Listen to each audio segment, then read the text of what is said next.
Well, hello and welcome to this week's edition of the Plane Talking UK podcast. It's episode number 461. I'm Neville Bounds, and in this week's show we pay tribute to famous pilot Jim Tweto. NASA saves the world again, and it's International Lose a Wheel Week. In the military, we've got a short Ukraine update, and lastly we talk about some listener feedback about the struggles of flight training, which is a very interesting item, I must say. Joining me this week is a very warm Matt Smith over in the PTUK studio. Is that right? Yeah, we're not going to discuss the temperature in here, I think, because I'm sure it contravenes some EU and UK law with the temperature it is in here currently. But so we will be. We're being told in my ears we're not paying anyone. Yes, that's true. Yeah. That's right. Definitely don't get a salary. That I can confirm. So yes, it's a little one. All right then. In that case, it is a very very cool 32 degrees in the studio this evening, and that's despite having had a fan on now for about 20 minutes. So I don't think you're even allowed to have animals in that temperature, let alone human beings. No, the dog has left. I can confirm the dog has left the studio. I'm pleased to say so. Yes. How about in Buckinghamshire? How's it been weather-wise? A little bit cooler, but it's still a bit humid as well, unfortunately. But there we go. I've got the fan on, so sorry for the background noise, but it is an essential part of being in this rather warm studio, unfortunately. Yes, me too. Unfortunately, I've got a fan on in here as well, so apologies for the background noise. We normally go for clean, but we're not going to be able to do that tonight. That's how it is, isn't it? So over the other side of the pond is Armando. How's things with you? All well here. I'm glad that I had a little bit of a schedule change, so I was able to join you guys on the show today. It's always lovely to do that. Yay. Although we have been fighting, including in my flying, just been fighting weather. It's just been a crazy couple weeks with weather. Last week was, I sent you guys some of the pictures, but I had 2 days of flying into Southeast United States, and just those two happened to be the worst days of the week for weather.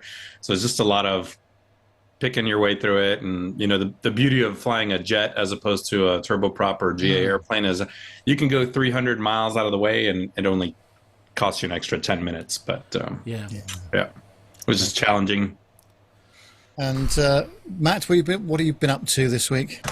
Not a lot really. Just working really. Just working and that really. That's about it really. Yeah, no flying, nothing fancy like that. Which I think is very different to your week, Nev. Shall we say? I used to work with a fella called Alan in a previous job, and no one would ever fly with him because or go on the train because there was always an incident.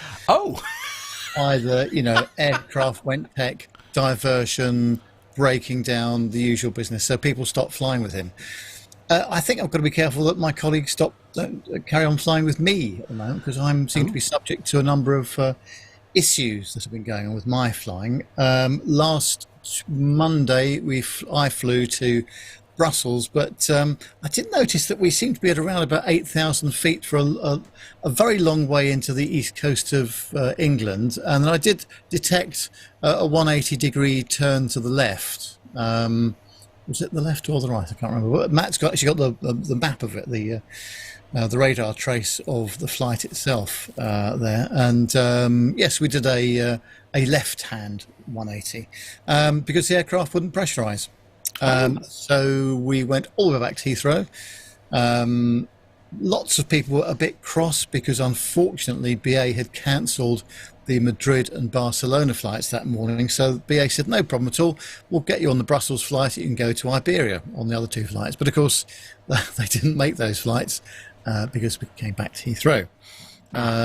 But very well handled by the airline, I have to say, full marks to them. We stayed on the aircraft whilst they got a replacement crew out and a new aircraft, and then off we went. So that got us back in about 3 hours late, which is a bit unfortunate, but that's how it goes. Unfortunately, a few people on the aircraft needed to have a bit of a word with themselves, I think, because some of them I thought were unnecessarily rude, especially to the captain, who, let's face it, he didn't really want to have a tech aircraft particularly. No. So one particular gentleman came, so use the word gentleman in inverted commas, chap came up to him and, because he was in the galley area by this time, and said, well, what are you going to do for me? He said, well, I've ticked the box as far as I'm concerned, sir. He said, I've landed the aircraft safely and you're back at Heathrow. I'm now going off duty, and the the crew, the replacement crew will help you, and the ground crew and the cabin crew. So, but honestly, the airline couldn't have done enough. Absolutely brilliant. But just one or two people just need to calm down a bit, I think.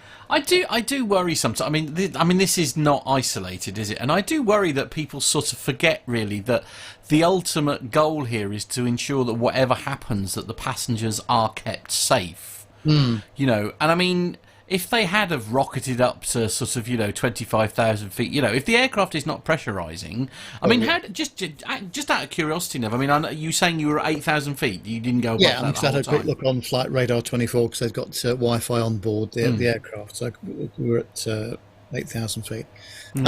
Now, I mean, how does that feel? Because I mean, are you aware of it trying to pressurise? I was definitely aware of quite a bit of heat in the aircraft because on the A320, the pressurisation system also operates the air conditioning system as well. So it's quite obvious that it was very warm on the aircraft, and a bit of ear popping from time to time when they're doing some resets, I think, and bits and pieces like that. I mean, yes, as the captain said, well, we haven't got enough fuel to go to Brussels, so we're going to come back home. But also, I think he probably could have gone to Brussels, but without landing with the legal amount of fuel. And at the end of the day, there's better engineering support back in London, and you don't want an aircraft going tech down route, really. No. If you can bring it back to your home base, then so much the better. And there's obviously inconvenience for other people, get all that. But a lot of people going, well, we're nearly halfway to Brussels. Why can't we carry on? Well, if there was another fault that had developed as well, it wasn't just pressurisation, it was something else, then that's a whole load of trouble, really, isn't it? So, but presumably you couldn't. Are you? I mean, again, this is my naivety, and Armando, this may be something you'll be able to answer for me. But can you remain at 8,000 feet for the entire duration of your journey, if necessary, as long as you get clearance? 100%. The cabin is usually between 6,000 and 8,000 feet anyway, depending on the airliner. So being unpressurized at 8,000 feet, you're totally fine. That's actually where you hang out anyways on a long flight. But Nev is entirely right in all of his comments. I mean, you don't want to take an airplane if there's things going wrong and pressurization is wrong. Now, could there be multiple failures? Could that lead to... Now, if you had a fire, smoke, and fumes event, could you drop the mask or the masks? There's all kinds of things that you just don't want to go down that road. Nev is entirely correct on this one. The other thing that was interesting was that I spoke to Captain Al, and he actually was on exactly the same aircraft, the exact same reg of the aircraft last week when he was flying from Heathrow to Manchester, and they had the same problem as well. So they hadn't fixed it, clearly. So, but no, it was all good. Let's say a quick 15-minute back into Heathrow, which was marvellous. But these things happen, But one or two people were getting unnecessarily stroppy. As I say, you sort of worry that the fact that they've not realised that actually the potential seriousness of the situation that they were finding themselves in, isn't it? Maybe in some respects, too lesser information has made people ignorant, maybe to the potential dangers. I don't know. Well, exactly. Yeah, and John here has John Jester, a good comment in the chat room about BA has a specific company procedure to take off with the packs off.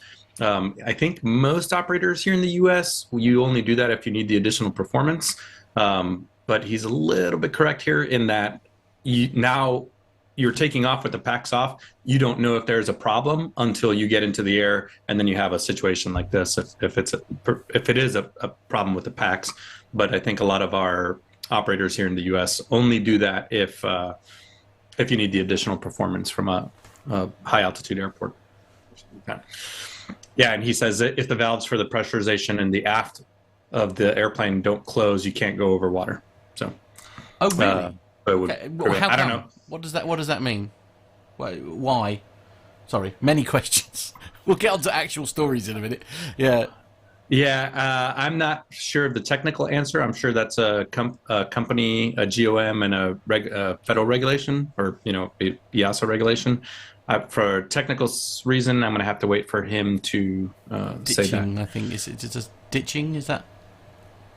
Yes, I don't know. It would be. Obviously, you can't ditch an aircraft if you've got the valves open. Otherwise, you get lots of water into the aircraft, I would imagine. Okay, that would be a problem, certainly, yes. Yeah, those holes are pretty small back there. I don't know. John, send in feedback. Okay, lovely. Your homework, John, should you choose to accept it.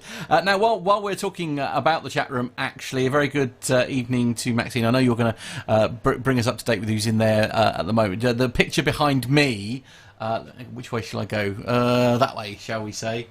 There we go. So for those of you watching on YouTube, as I say, I've got a green screen behind me. Wonderful picture supplied to me by the wonderful Jonathan Warner, as usual. And it's the mighty TF-104G Starfighter, fresh from his trip to Rome. And yes, he did get to catch up with the lovely Jenny in Rome as well. So Mr. Warner has been filling his camera up with more photographs that will take him an eternity to go through. And this is indeed one.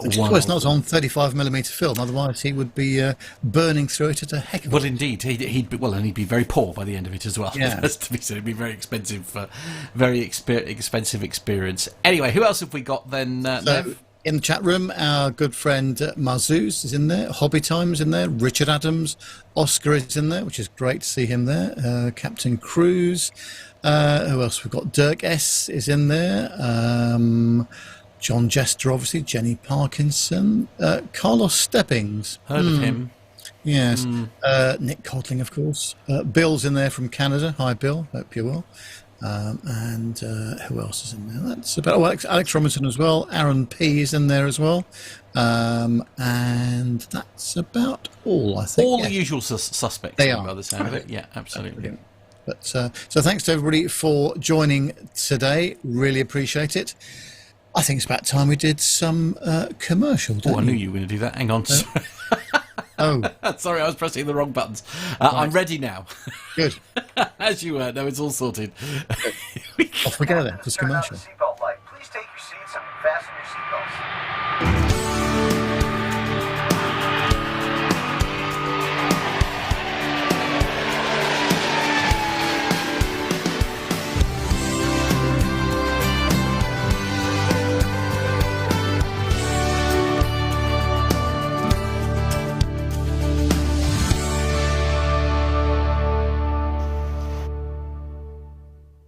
Of the show, Ariel Tweto confirmed on her social media that her father, pilot Jim Tweto, known for his starring role in the Discovery Channel series Flying Wild Alaska, passed away when a Cessna 180 crashed shortly after takeoff, killing him and outdoor guide Shane Reynolds.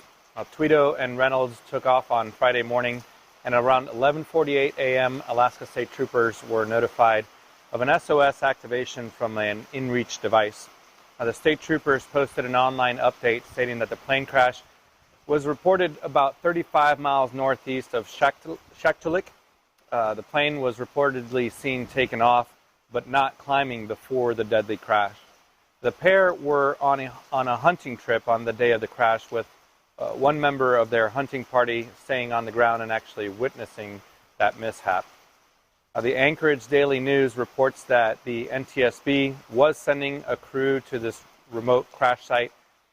Jim Tweto, who was 68 years old, was a resident of Unalakleet, Alaska, and Reynolds, 45 years old, was a resident of Orofino, Idaho. Both are survived by their loving families. Many people know Jim Tweto from Flying Wild Alaska, which followed him, his wife, and their three daughters, Ariel, Ayla, and Elaine, as aviators working in some of the most remote parts of Alaska. That show was one of my favorite, and it ran for 3 seasons in 2011 and 2012. Tweto went to college in Alaska to play hockey, but ended up discovering a love for aviation. Eventually, he obtained his pilot's license. He stayed in Alaska and settled down in Unalakleet, believe it or not, to build fishing boats. He eventually transitioned to the life of a professional pilot, taking a job for a small airline in town. He ended up marrying the owner's daughter, Furno, and later went out on his own with his own company. His company's success, as we saw in the show, grew, and he later joined with Mike Hagelin and formed Hagelin Aviation.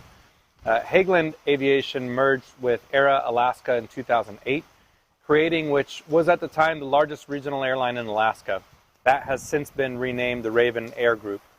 Now, while the Discovery Channel series had catapulted him into national recognition, Tweto was actually a very well-respected pilot in the area. He had over 30,000 hours in the air, and he was, by all accounts, an accomplished pilot and one of the most respected pilots up there in Alaska.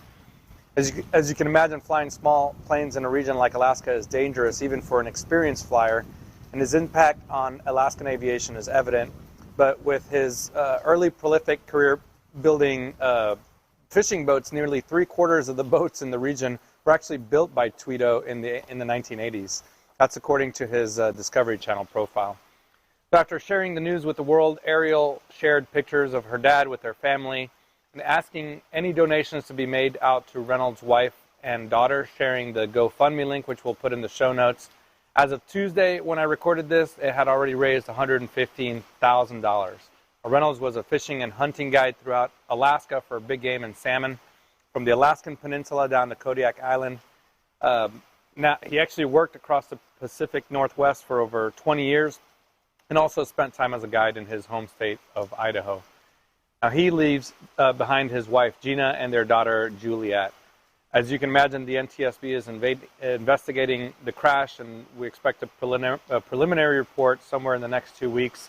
But our hearts, our thoughts, and our prayers are with the Tweto family and the Reynolds family, but especially Ariel, who is such a good team member for this show and has been on the show once or twice.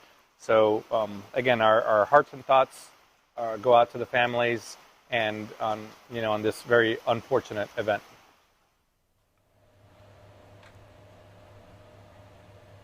Wow. Yeah, just a real sad event there. And I think for a lot of us, it was, it's heartbreaking. But one of the first things that came to my mind with this was there's a lot of mishaps where everybody just kind of questions, well, why were they doing that? But this is one of those where it's an experienced pilot doing the thing that he loved and the thing that he knew how to do. And I knew a lot of my friends here commented, man, it's sobering if a guy like Jim Tweto can end up in this situation. Just goes to prove that none of us are invincible, and even the most experienced, the most trained, the most well-respected aviators sometimes have, mishaps and an untimely demise. So, it's just kind of a sobering one. It kind of hits all of us, especially just such a well-loved person in aviation, or a character in aviation too. And then, of course, I actually saw Ariel's social media before I heard this on the news. And Ariel's a friend of the show, and we've met up with her, and Meg and I met up with her in Huntington Beach a couple years ago after the Women in Aviation special. And she is just a wonderful human being from a wonderful family. So again, just kind of our thoughts and prayers go out to her and the family and the aviation community in Alaska. So, yeah. But in the chat room, it's Carlos is saying actually he's not with us because he's DJing this evening, but he is watching us and saying very touching piece, Armando. I personally love the Flying Wild Alaska series on Discovery. It was a great insight into extreme flying. 100%. And I think it was one of those that it was the first real media exposure to that kind of flying out there. So a lot of pilots, I think it generated a lot of interest in pilots going up to Alaska. And then you had ice pilots that came out on Discovery Channel a few years later, maybe around the same time. But I think those shows are really influential in kind of generating interest in these sort of niche corners of aviation where people make a living.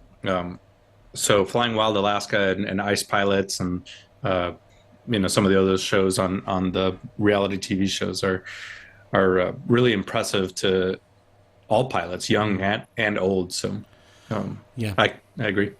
Absolutely. Anyway, Matt, you've got the next story, which is of course a Ryanair story. Of course, why would it not be? Yes, let's take a look then. The headline on this one, it's from theirishtimes.com, and the headline is Ryanair seeking to recruit 100 tech jobs. Oh, hello, this sounds interesting. Maybe I should apply. Ryanair is still looking to fill more than 100 technology roles in Ireland as it seeks to drive innovation and digital transformation at the airline.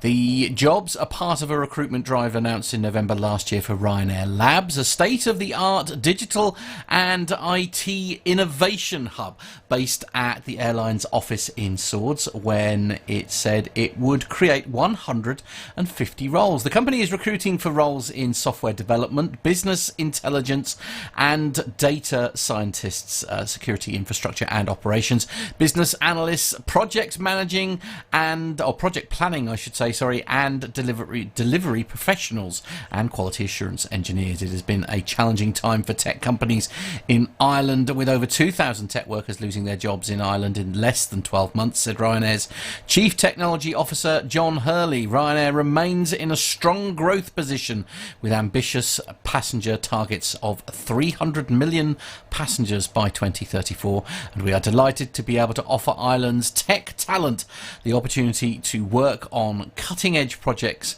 with Europe's #1 airline that will support our growth targets.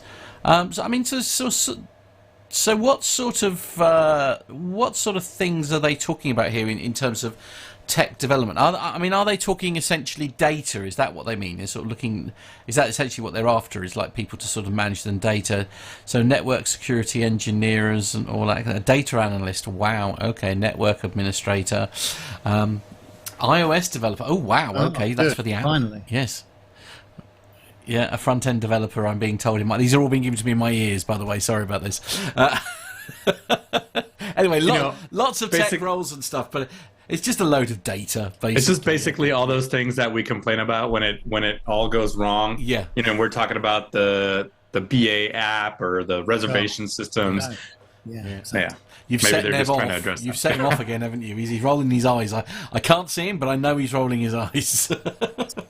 Well, I hope they do a better job of it than BA have done. Honestly, their app and their booking and IT business needs a serious overhaul. IT in general for BA has been a bit of a challenge of late, hasn't it? I think that's probably the best way to describe that. But I know from one of our friends who used to work there, data, as you can imagine, especially when we're talking these kind of numbers, data and stats and all that kind of thing are a huge part of any airline, but especially someone like Ryanair. They need, all that information at their fingertips and stuff. So some interesting tech positions there. I might go for the network role. I think that's something Richard Adams makes an interesting point. Oh yeah, as well. He says, "I wonder if they're looking for any cloud specialists."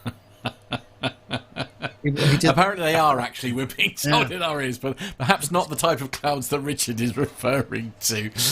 Cloud software developer. Oh, Java. Oh, hello. I love it. Yeah, this is perfect. I'm a cloud developer at Ryanair. Yeah. Is that so? Oh, lovely. More pie in the sky stuff. Yeah, absolutely. See what I did there. See, and this is without whiskey. Goodness only knows what could happen if I go and charge my glass. Anyway. Next. So on the Vox.com website, it's all about NASA's newest X-plane that wants to save the planet. Well, there's a new X-plane in town, and like its predecessors, it's a little bit goofy looking. Unlike most of the space agency's experimental aircraft, the new X-plane isn't built to break speed barriers or carry astronauts or test the possibilities of unmanned air combat. This one is designed to fight climate change. NASA and Boeing announced on Tuesday that the Air Force had designated a new transonic truss-winged aircraft called the X-66A. The design is a product of the Sustainable Flight Demonstrator Project, which is a NASA-Boeing partnership to produce a single-aisle plane that promises to slash fuel consumption for commercial aircraft. The new aircraft looks like a giant glider with long, skinny wings propped up by diagonal struts to reduce drag. Excuse me.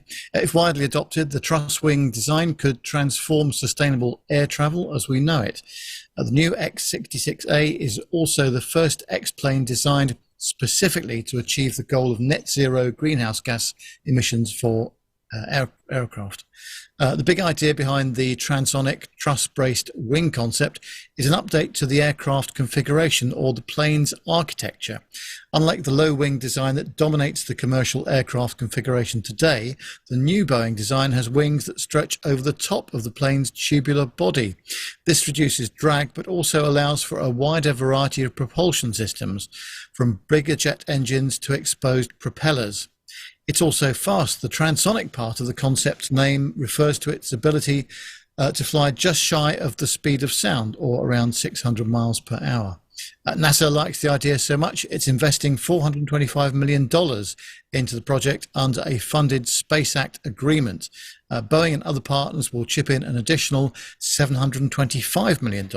Once Boeing builds a full-scale demonstrator aircraft, NASA says it will complete testing in the late 2020s, and if all goes well, the public could see the new technologies in commercial aircraft sometime in the 2030s. If you squint your eyes, though, the new transonic truss-braced wing concept looks an awful lot like the commercial aircraft you see on runways today, which is not a bad thing, but for one, it's not a radical design, unlike the very odd-looking blended wing X-48, which might scare off the passengers. Now, the similar design has also some benefits for the manufacturing process, but at the end of the day, the new aircraft configuration alone won't make these next generation planes greener, according to Brent Cobley, who's project manager for NASA's Sustainable Flight Demonstrator project.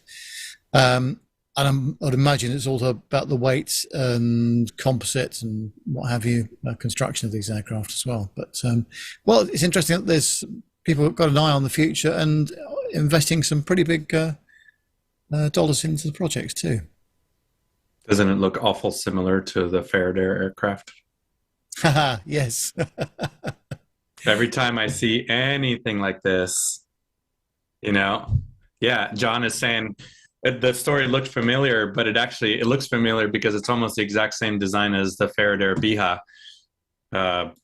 which is interesting that now NASA's jumping on this. And this is Neil Cluffley's problem, right? Is you get somebody that like NASA who can get massive industry partner funding and venture capital funding here in the US, and they will indubitably proceed with this kind of project and leaving a small manufacturer like Faraday in the dust. And it's just a lack of opportunity in the UK that he's always expressing his frustration about.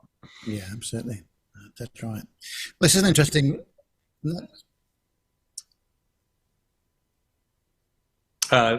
John is asking about the X. It's just experimental. Any X66, X15, X anything is usually an experimental designation until it gets some kind of traction past the prototype stage, and then they'll actually assign it some kind of model designator. But these are NASA airplanes, so I'm sure NASA doesn't produce airplanes. They have industry partners, so I'm sure whatever it is that they're scheming here, they'll probably partner up with Boeing or Lockheed or L3 or somebody to produce something. So essentially, the Boeing one, they'll just give it a Boeing designator after the prototype stage. Yeah, there we go. Now, next story is Armando. It's all about the raising the pilot's retirement age. Oh boy, yeah, this is controversial here in the U.S. So just recently, Bloomberg government reported amongst all the national news media that pilots would be able to fly commercial airplanes, or at least Part 121, for an additional 2 years under an amendment added to the House Aviation legislation bill in response to increasing demand for aviation workers. So the House Transportation Infrastructure Committee on Wednesday narrowly approved an amendment by a 32-31 vote that would increase the mandatory retirement age for commercial pilots for up to 67 from the current age of 65. Now that provision is now included in a sweeping legislation that's supposed to reauthorize the Federal Aviation Administration. So the panel is still working to complete its markup of the FAA bill, so it hasn't been passed yet, or and then it still needs to pass the House floor and then be negotiated with the Senate.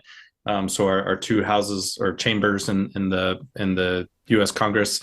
But a representative from Texas, Troy Niels, said, never before have U.S. airlines been more desperate for pilots. He was one of the sponsors of this amendment. He said that in a debate in the House on last Tuesday. Obviously, we know that the restriction doesn't apply to charter pilots, so Part 135 and Part 91 aircraft or operators.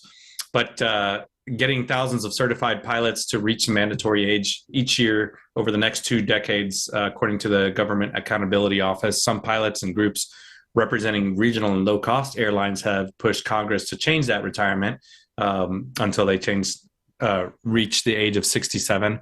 But then on the other side of the house is the organizations like ALPA, the Airline Pilots Association, who are opposing the retirement age increase.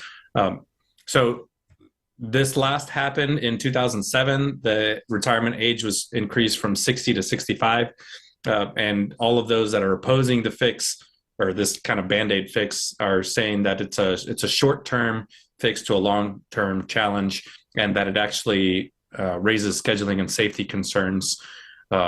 So, yeah, you can imagine this was interesting, especially the reaction to this from the Regional Pilots Airlines Association. I don't know if that's the name of the union, but they are, of course, on board with this because they can't fill the seats, and all their regional pilots are moving up to the major airlines and the legacy airlines. And it's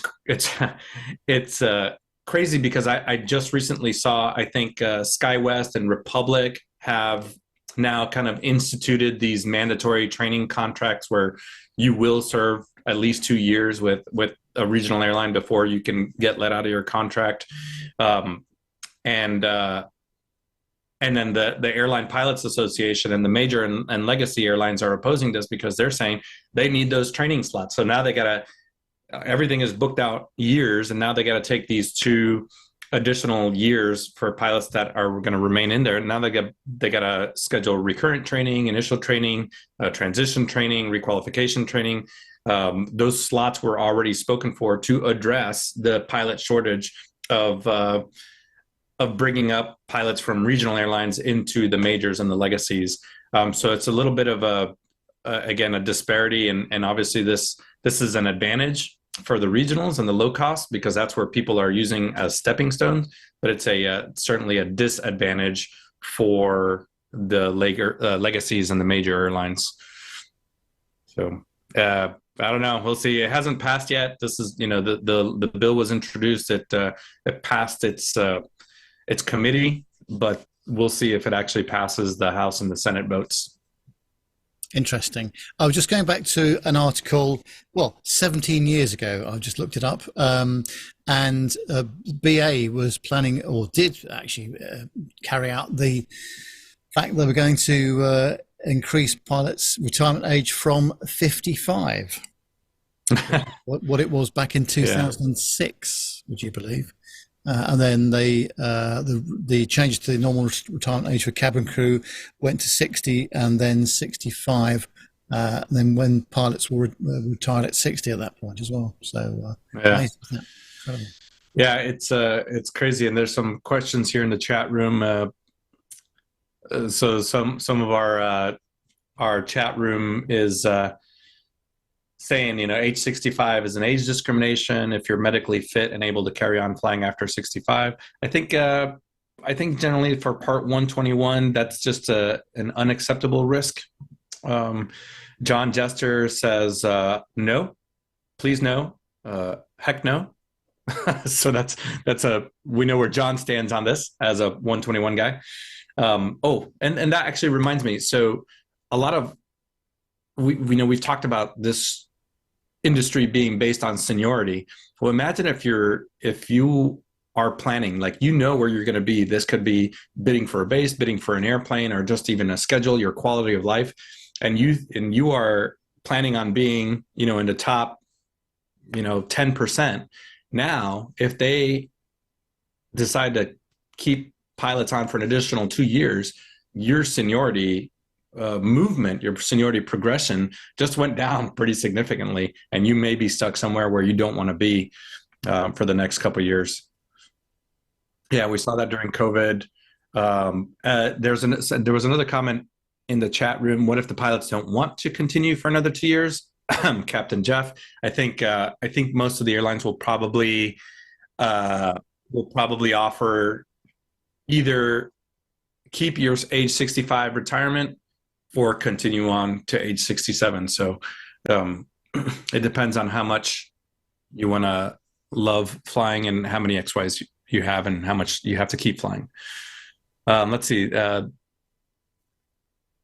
Yeah, let's see. And Alex says, Aaron responding to Alex says, and you can leave anytime you wish, but it's up to you to make the retirement provision for that. That's exactly right. I imagine if this actually does pass, that most airlines will have some kind of, you can leave anywhere in those 2 year period. But what do I know? I'm a Part 91 guy, so. Yeah, and Richard says he agrees with Aaron. It's not like endless sim checks and medicals aren't already a perfectly good filter. Age alone is ridiculous, and yeah, that is how some people feel. So lots of this is. So John is asking me actually how do I feel about it as a passenger. I part of me is actually, I mean, again, as Armando's saying there, I mean, it's the same with a coach driver here in the UK. I mean, I don't care if the coach driver is in his 80s, as long as he's smashing that medical and ticking all the boxes. And, any pilot, regardless of age, seniority or whatever, will be doing the same check rides as everyone else. At the end of the day, as long as they're ticking all those boxes and as long as for me, it's more as, the retirement age is there as like I guess in olden times it was something that you aimed for because you wanted to sort of stop working at some point. I guess in terms of the pilots, or anybody in any job, if you're happy doing the job and you can tick all the boxes and you are fit and you're healthy and you're passing the check rides with flying colours and all that kind of thing, then really, age isn't the barrier it used to be for a lot of things, I don't think. So as long as everybody's happy, and as long as he's ticking all, he or she is ticking all the boxes in terms of the check ride and stuff, then it should be, the decision I feel should be with the person that's being employed, and it shouldn't be forced upon them personally. But yeah, couldn't agree more. If they're qualified to operate the aircraft, they're qualified to operate the aircraft. Respects for aviation. Indeed. Yes. So, Matt, next story with you, isn't it? About the Qantas 717. Okay. Yes, bear with me. Sorry. Yes, it's Flight... got the wrong camera, sorry about that. It's Flight Radar 24 is the source on this one. The Qantas Boeing 717 making an epic journey to its new home. The Boeing 717 is a twin-engined airliner that was produced by Boeing until 2006. It traces its origins back to the McDonnell Douglas MD-80. I've heard of that aircraft. Isn't that what Jeff used to fly?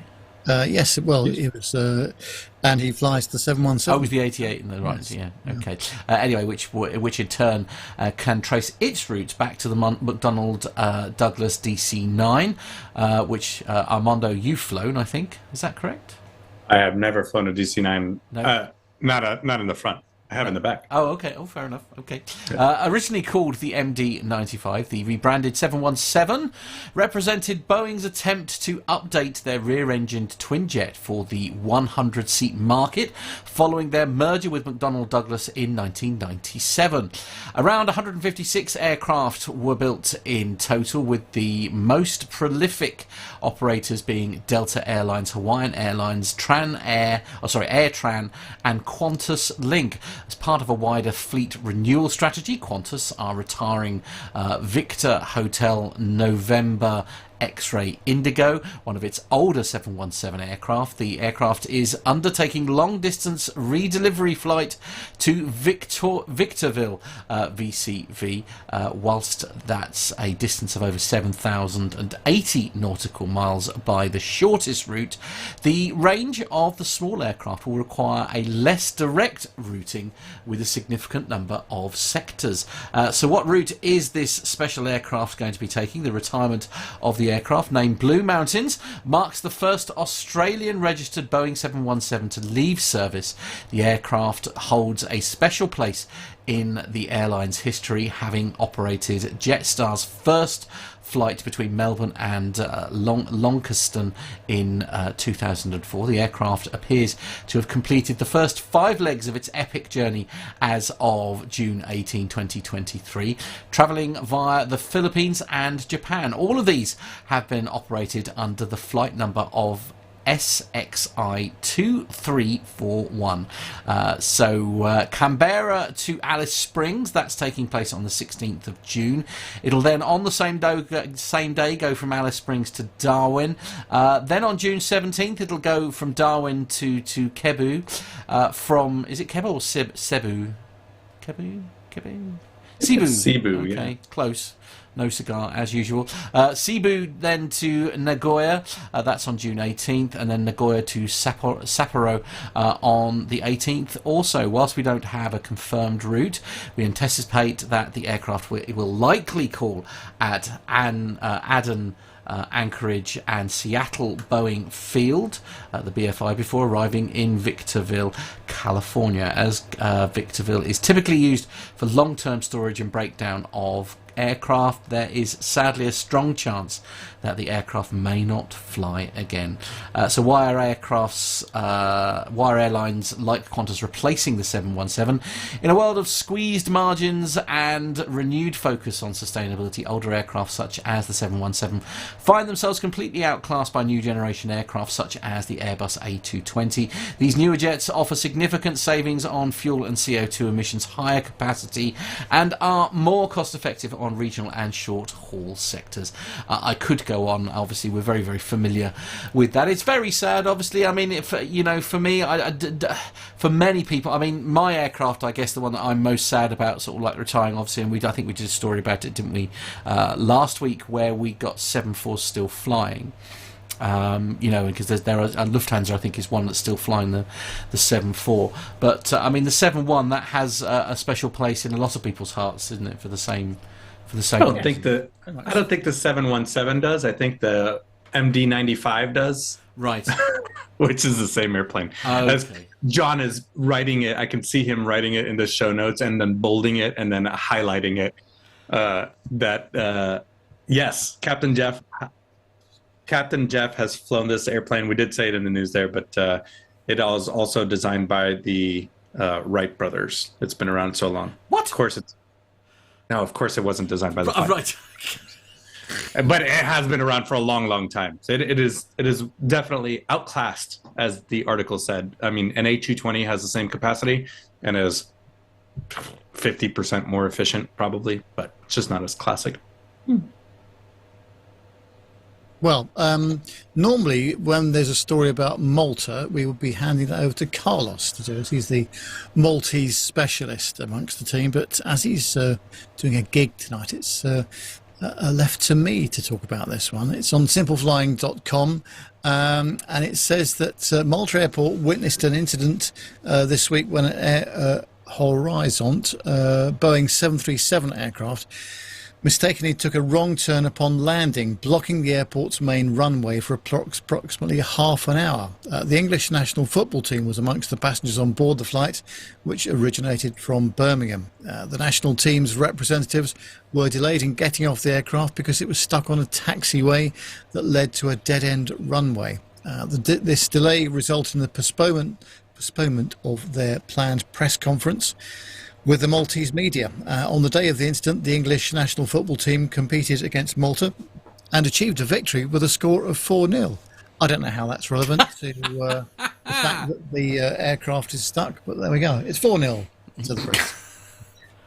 So the 737-400, registered as 9 Hotel Zulu Alpha Zulu, was conducting flight at Hotel Tango 2460 from Birmingham to Malta when the aircraft took a wrong turn to the left after landing on runway 31. No injuries were reported as a result of the incident. However, due to the aircraft's position obstructing the runway, the technical assistance was required to tow the aircraft to the designated gate area safely.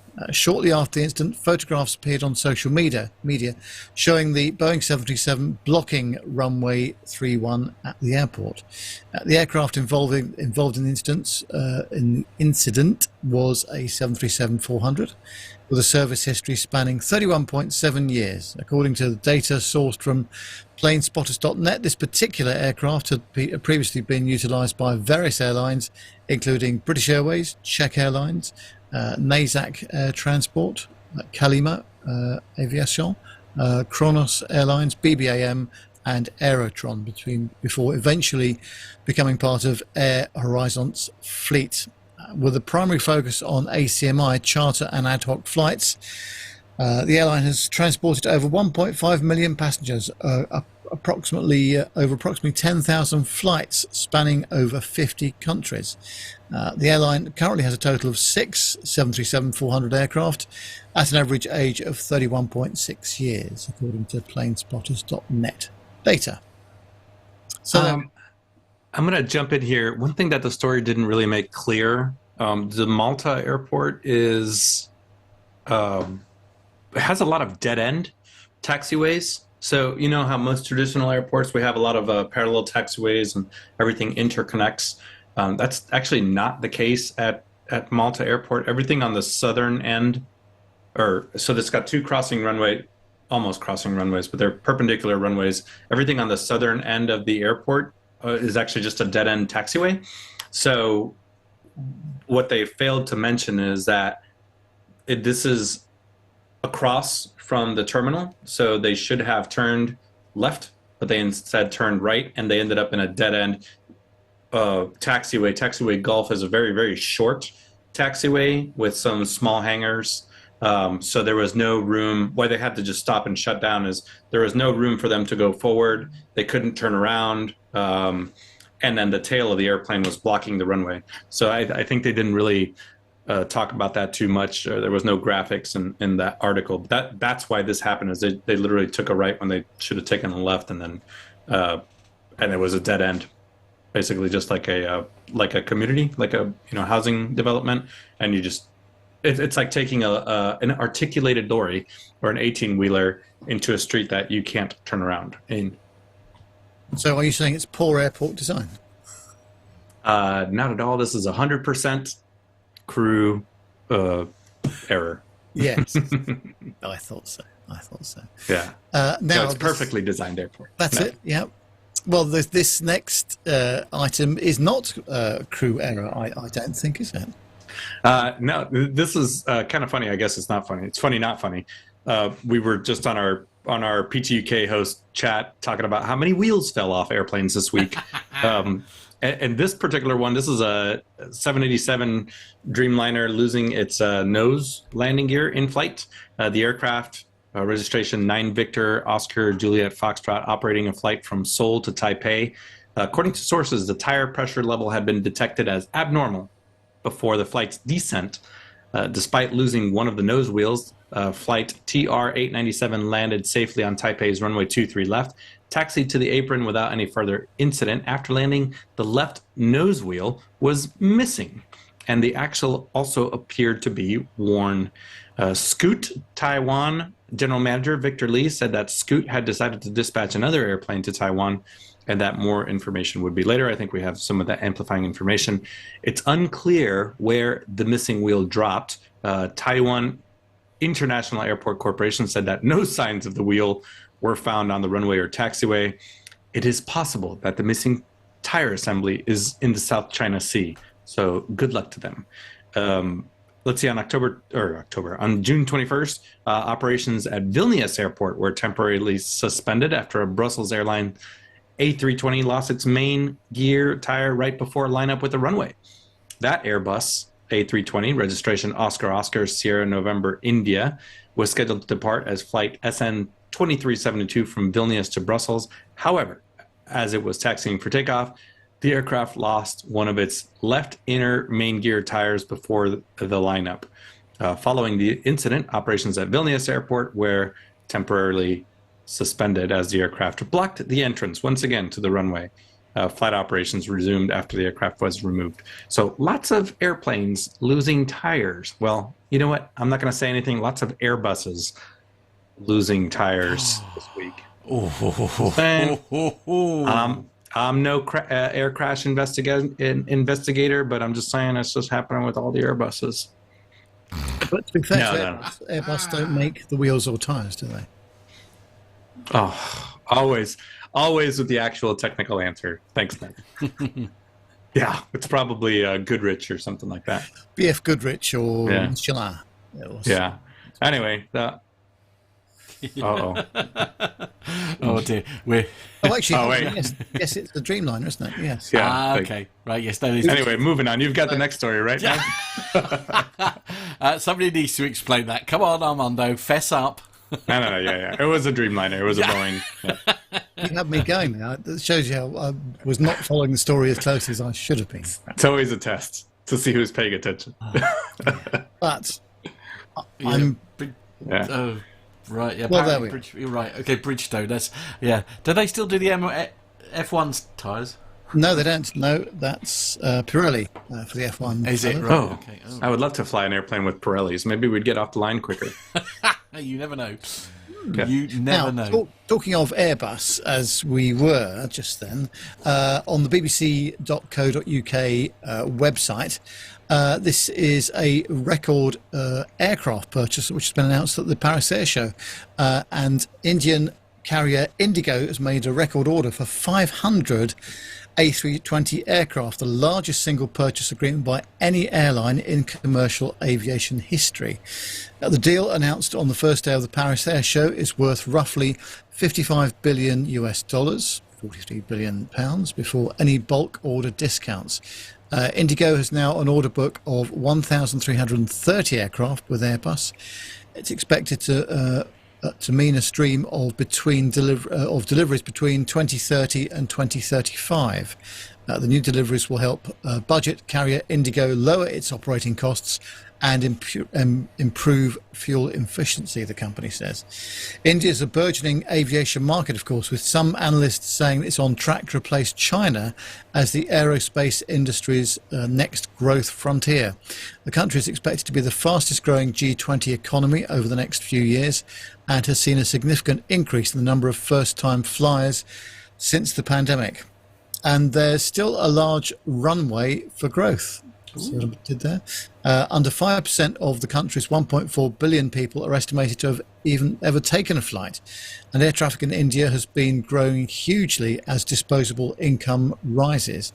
In February, Air India, which is Indigo's rival, made headlines by placing its own order for 470 aircraft from both Airbus and Boeing. The latest deal shows that confidence is returning to the aviation industry in the wake of the pandemic, and this order from the low-cost carrier is a statement of ambition from one of the fastest-growing airlines in the world.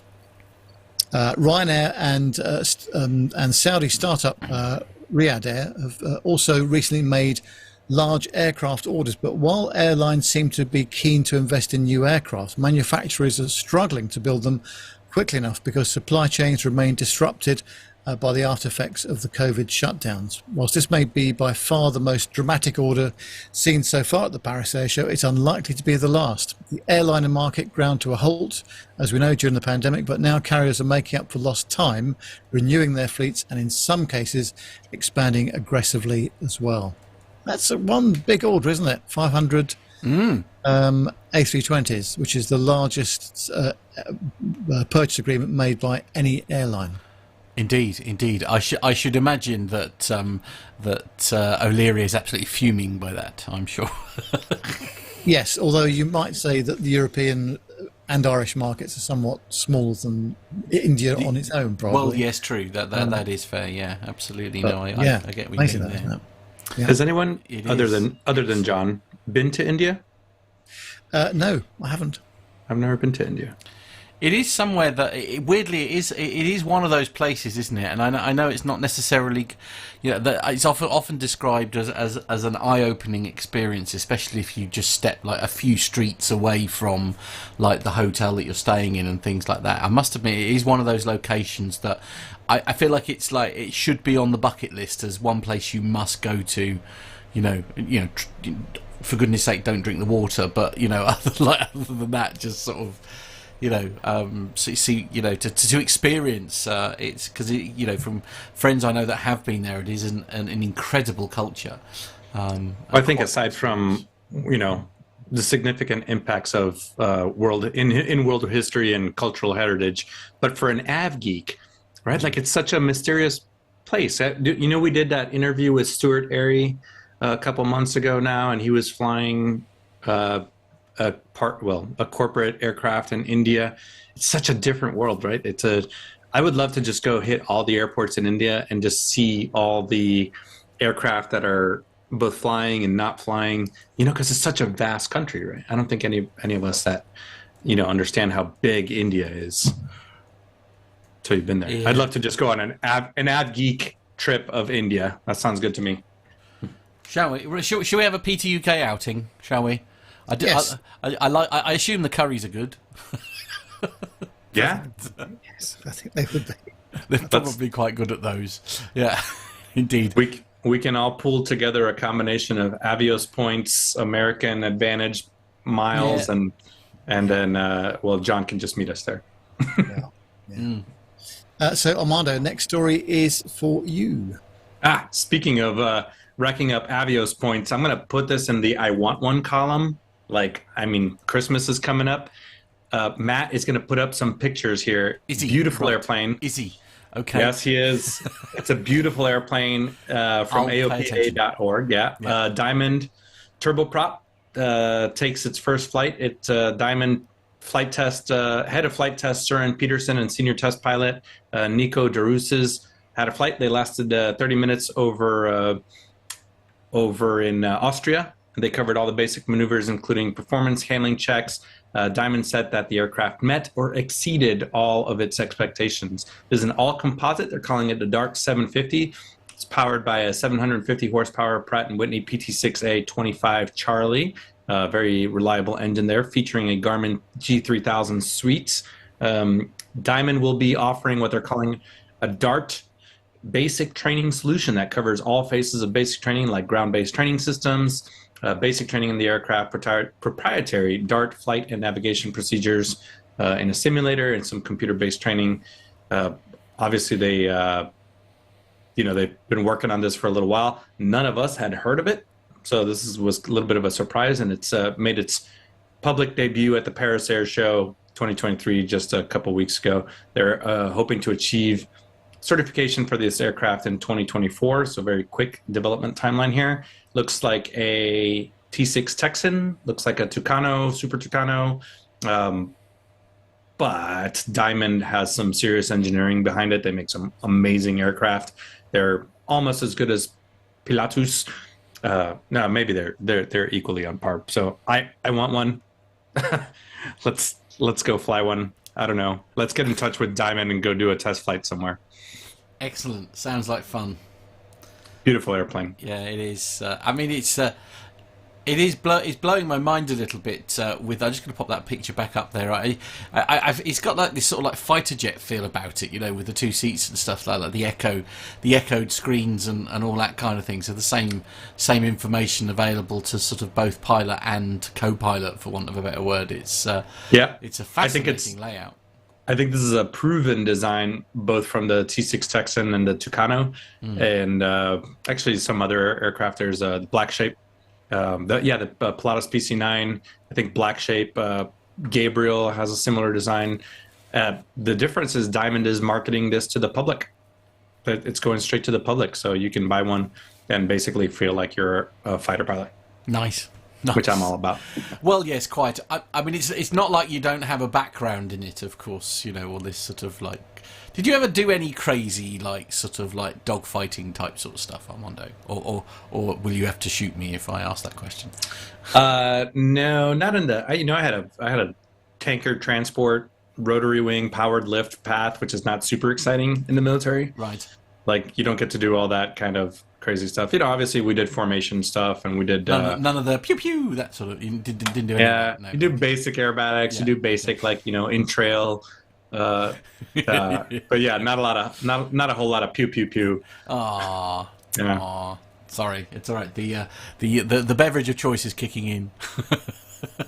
However, I got a buddy that works out in Sky Combat Ace. This is not a plug for them, but like Sky Combat Ace out in Las Vegas, and they have a fleet of extras and maybe some game birds or something like that. But they basically give you the whole combat experience where you get to do that, and maybe I'll go. So Mark's asking an interesting question here. You may not know the answers to this one, Armando, but he's saying, does it have ejection seats? Nope, the Diamond one does not. Okay, right. So if it goes down, so do you. Essentially, but apparently they're integrating it. John is saying at the moment that it doesn't at the moment, but it is something they're working on essentially. So when the Mark II will say, no idea of timescales, but apparently it will eventually have ejection seats. I can only imagine that if they're going to market it to the military at some point, the militaries will require ejection seats, but right now it doesn't. Right now, it's just a fun toy, essentially. Which I'm all about. Amen. Yeah, absolutely. Okay, we'll move on then. It's what was that? You're saying top speeds there, John? Sorry. Top speed of 265 knots. I don't really understand knots. Is that fast? It's fast. Yeah, it's fast. It is fast. Yeah. Just shy of 500 kilometers an hour if you're special like me. And what was the you were mentioning G-forces there, John? Plus 6 negative force. So explain to me what that is, Armando, because again that's not something I understand. That hurts. That hurts. Yeah. All right. Okay. That is enough to make your lunch come up. Yeah. Okay. Right. You'll know you're doing it. Essentially, that's what you're saying. Yeah. That's a maximum of 6 positive Gs. So I think for reference, if you were to really, really pull on a general aviation aircraft, you may get to 2 Gs. If you're doing something like Reno air racing, you have to demonstrate that you can pull 4 Gs. So doing 6 Gs, that's basically military level maneuvering or professional aerobatic level maneuvering. And then negative 4 Gs, that's enough to make you, red out. So right, okay, nosebleed territory. Yeah, that's fully. It just means it's fully aerobatic, and then turbine engines like the PT6 don't have to. It doesn't matter if it's upside down or right side up. Yeah. It'll operate equally in any orientation. So the aircraft is fully aerobatic. I think part of the flight envelope I don't want to go anywhere near. Quite absolutely. Yeah, if Nev hits actually, you have an accelerometer on your iPhone if you have an iPhone, and I'll bet you if Nev feels more than 1.2 Gs while he's sitting in 1A, he's furious. Strongly worded letter. Yeah, we are. Yeah, indeed. Lining up for short final a bit late. Yeah. I'll tell you what, genuinely though, I mean, somebody who I reckon who would enjoy a good flight in this other than Armando, of course, is I don't know if you remember, guys, obviously that video that Alex Robinson very kindly shared with us, where he was doing his acrobatics and stuff. I bet he'd love a little go in that little plane. I bet. Oh, I bet if we had one painted in PTUK colors, we could probably charge 1,500 pounds a ride or something like that. Maybe 1,000 pounds a ride. Okay, right, yes. I mean, how much does one of these cost again? Oh, shoot, I'm sure it'll be 2.5 million, right, I imagine. Okay, right, okay, all right, lovely. Never mind. I can see John's doing the research right now, but anyway. Speaking of general aviation, Nev's got the last commercial story here. Yeah, really good one. It's the all about the Smithsonian museum hosting the GA flying. It's on the AOPA.org, and it says that hundreds of children and their parents were entertained on the 17th of June by dozens of general aviation pilots who landed their aircraft at the busy Washington Dulles International Airport in Virginia and taxied to the adjacent Smithsonian National Air and Space Museum's Uvahazi Center to display the aircraft for all to see, touch, or to sit in. More than 55 single and twin-engine aircraft, commercial and military, and a handful of helicopters were parked on the ramp outside a hangar that houses the Space Shuttle Discovery, Lockheed SR-71 Blackbird, and other significant aircraft from World War II, Vietnam, the Cold War, and the Space Age. The pilots from Alabama to Wisconsin flew a variety of aircraft to the event with clearance to land at the 11,500-foot runway 1 right after first navigating the Washington, D.C. Special Flight Rules area. Air traffic controllers deftly work the smaller aircraft in with commercial airlines, landing at one of the airfield's 3 parallel or 1 crosswind runway on a crystal blue sky Saturday morning. The husband and wife team of Kathy McGurran and Dan Metz travelled from Denver to help marshal arrivals. From there, Bradford Payne took the handoff and pointed pilots into position on the ramp beside the huge hangar. As soon as the gates opened to the public, hundreds of children towed their parents along, or vice versa, as they sprinted to the airlines displaying during the Innovations of Flight Day at the museum. Mums, dads and grandparents lifted children up over landing gear and wing walks so that the youth could experience what it's like to sit in a cockpit, manipulate a yoke or control stick, or learn how to read the flight instruments. Cozy Mark IV pilot Bob Bittner of Wisconsin and Russ Merricks of Alabama each flew hundreds of miles to join the celebration of flight and spent several hours explaining the nuances of their rear engine, retractable nose gear, composite home built to enthusiastic youths. The throwback 1958 paint scheme of pilot John Rezonoku's 2022 Cessna 182T garnered a lot of attention, as did a bright yellow tail dragger converted Cessna 150 commuter dubbed Woodstock, flown in by Melissa Kelly and Edward Sigali. Beechcraft T-35 Mentor owner Randy DeVere, his blue and white military trainer was placed near the vending area, so he was peppered with questions and some drinks hopefully as well. Women Air Force service pilots, advocate, author and recently certificated pilot Erin Miller took up a position next to the Grumman AA-5A Cheetah that she flew in with Leon Jackler, and she said that the event was not only fun, but it was also a great success. Plus, she said it was pretty cool to answer yes when attendees asked if she was a pilot. Wow, that must taking some coordination with the airport, I would imagine, on a normal busy day at Dulles. Trying to get all those folks in. This is where the airplane geeks quite often have their meetings. Yes, exactly. The Uwe Hardy Museum, if my memory serves. Yeah, it's a great museum. I've been there twice now, and really good day out. Every time you go there, you miss something from last time, so it's a great place to go. Yeah, love that. Yeah, it sounds like Micah's saying that Hillel and JD were part of this year. This is essentially like Heathrow opening up for general aviation traffic to come in there for a couple hours, and then I mean it is pretty significant. Plus, it's such a cool experience to be able to land a Bonanza or an experimental aircraft on I think Washington Dulles, or a brand new Diamond Dart 750, which in PTUK colors, on a 10,000-foot runway that you would never otherwise go into. Yeah, no, quite indeed. Needless to say that, yes, as I say, John has been deciding. John has just bought a car, I should say, and now he's changing his mind and thinking about swapping it out for one of these instead.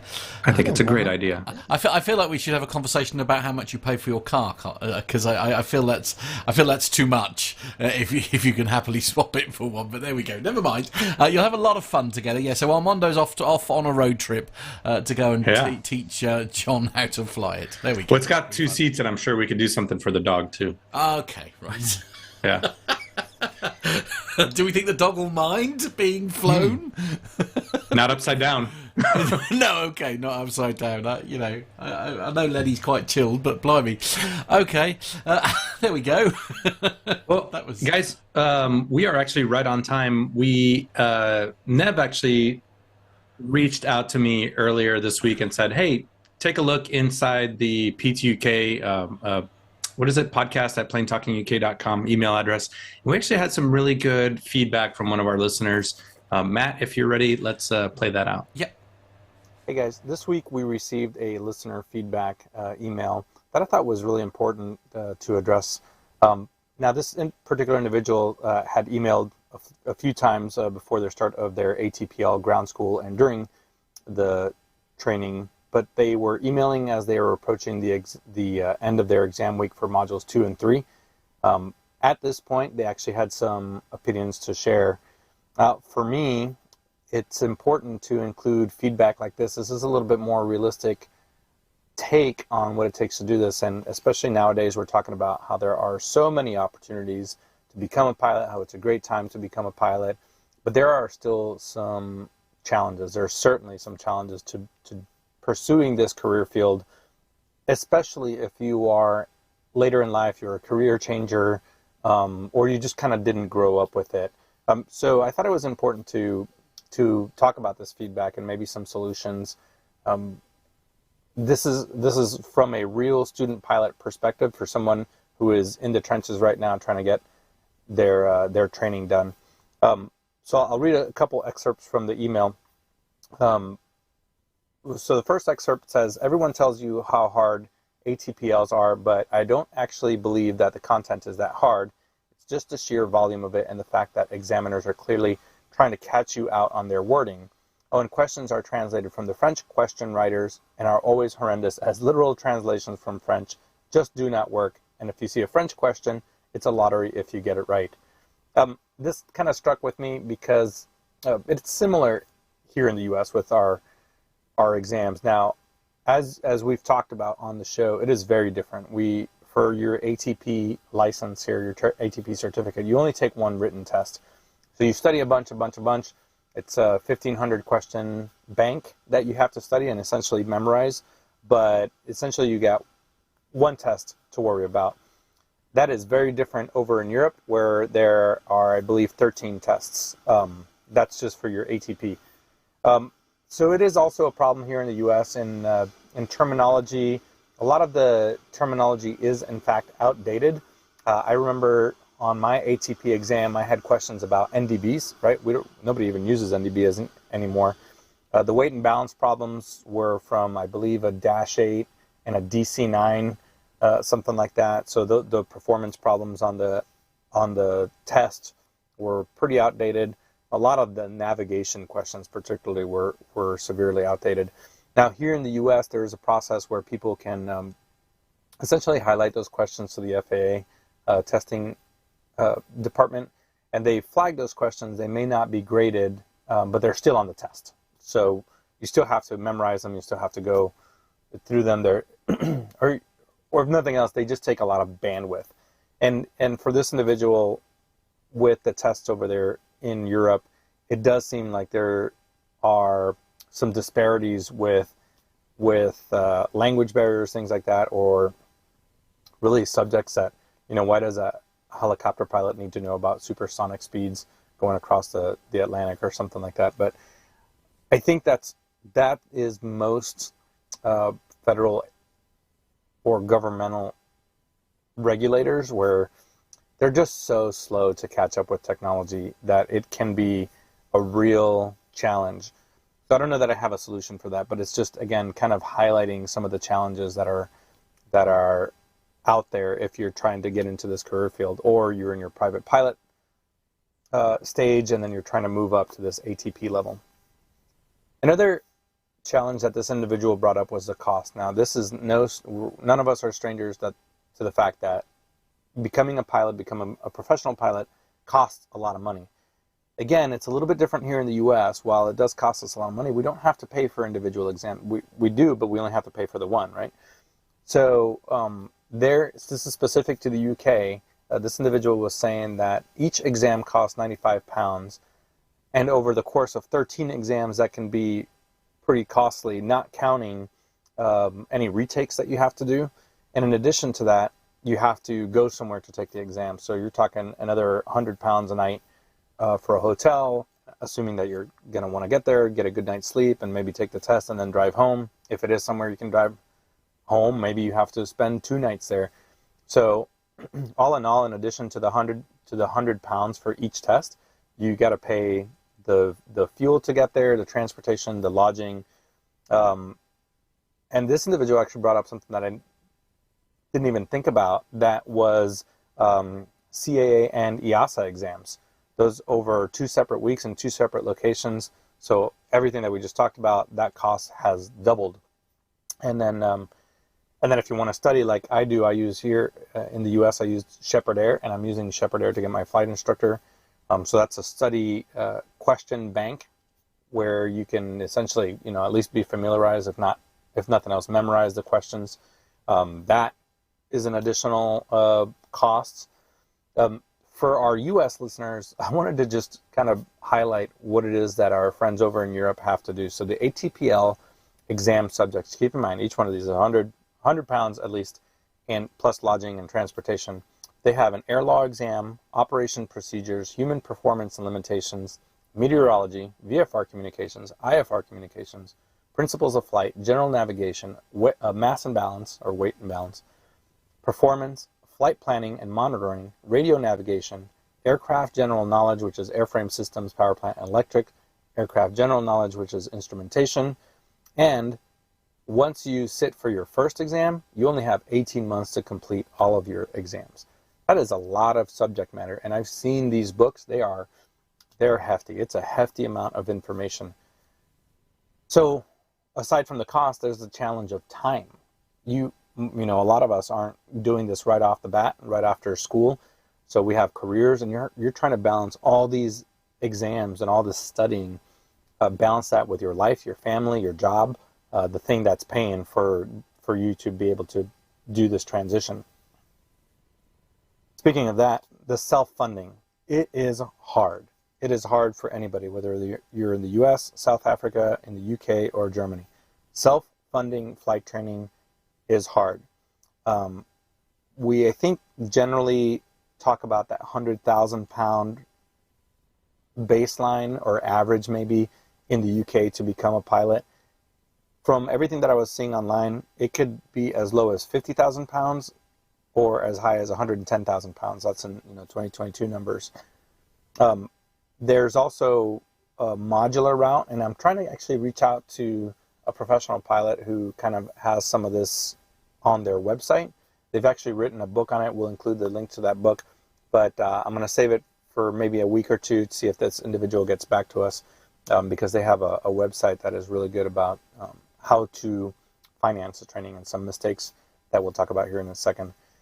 So in addition to that, there's integrated courses for pilot training in the UK. Those are generally between 70,000 pounds and 110,000 pounds, depending on the provider that you choose.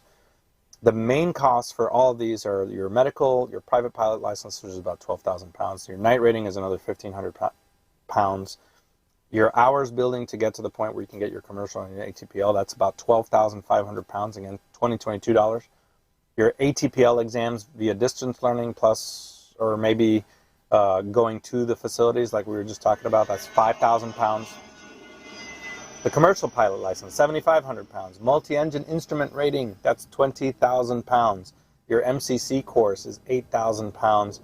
Total cost at the bare minimum in 2022 numbers, 67,300 pounds. That's a lot of money. We'll get into I'll get into, as far as I know, right, again, being an American, talking about a European subject, some ways to mitigate those costs. One of the things that this individual brought up was diversity. And all of us are, I think, pro-diversity programs. However, I think we're all kind of talking about how there may be something wrong in the diversity system. Perhaps in addition to the racial, ethnic, and gender diversity hiring programs, or maybe not hiring programs, but training programs, perhaps there should be consideration for economic diversity, right? So regardless of race, gender, ethnicity, take into account the individual's economic background. And maybe that should be addressed in some of these outreach programs, because it is incredibly difficult for any individual. Surely there are barriers to the career field based on race, gender, and ethnicity, among other things. But certainly we keep talking about the most insurmountable barrier to entry into this career field is that money barrier. So maybe we can have an educated discussion about economic diversity and people's economic backgrounds, and helping people from a variety of economic backgrounds achieve their dream of becoming a pilot. I know for me, the people who I like to fly with in the right seat or the left seat are people who have life experience. And this is very hard. It's hard for somebody later in life to career change into this aviation industry. For me, while I love flying with younger individuals, people in their 20s that have maybe just come out of training, the people that I actually like to fly with and the people that we tend to look for in corporate are actually people with a little bit more life experience, right? Maybe they have families, they've got other careers, they've known successes, they know failures, and it is to those individuals that it is most challenging to find the money, the time, and the life-work training balance to get into this career field. So it's an interesting conundrum that those are the people that I want to fly with, but those are the people that actually have the most barriers to get into this career field. Maybe we can have an educated discussion on that. Everybody that comes into this career field, almost everybody, right, 80% of people have this goal of becoming an airline pilot. Well, there are certainly different avenues to build hours, things that you can do as a commercial pilot without having an ATPL. And don't quote me on the specifics, the specific regulations in Europe. But there are, just like here in the U.S., there are plenty of opportunities for people to get those hours where somebody else is paying for the flight time, as opposed to you just paying it out of pocket. These things are like air taxis, there's survey flying, banner flying here in the U.S., medical evacuation, corporate like I do. There are plenty of opportunities out there, but there's also plenty of pilots looking for these opportunities. So sometimes it can be a little bit of a unicorn job to get into some of these things, to help somebody and a company or some other organization defray the cost of getting to a professional pilot, point in their career. We always talk about air cadets. Now, obviously, this only applies to if you're younger. Air cadets have the experience flights, the gliding scholarships, powered flying scholarships. Those are 12 hours of flight time. There's gliding courses, local gliding clubs that sometimes offer scholarships. Another way to defray some of these costs is you can work at a flight school and get paid in hours. I know when I was working out at Rougham, or flying out at Rougham, there was a couple of young men out there that were working. They were washing airplanes, fueling airplanes, mowing the parking area, mowing the taxiways, mowing the runway, and they were working in return for flight hours or experience, because sometimes I just throw them in the right seat of a Piper or something like that. There's university air squadrons, university gliding clubs. Those are other options to help defray some of these costs, at least get some experience. The Honorable Company of Air Pilots, they offer some scholarships.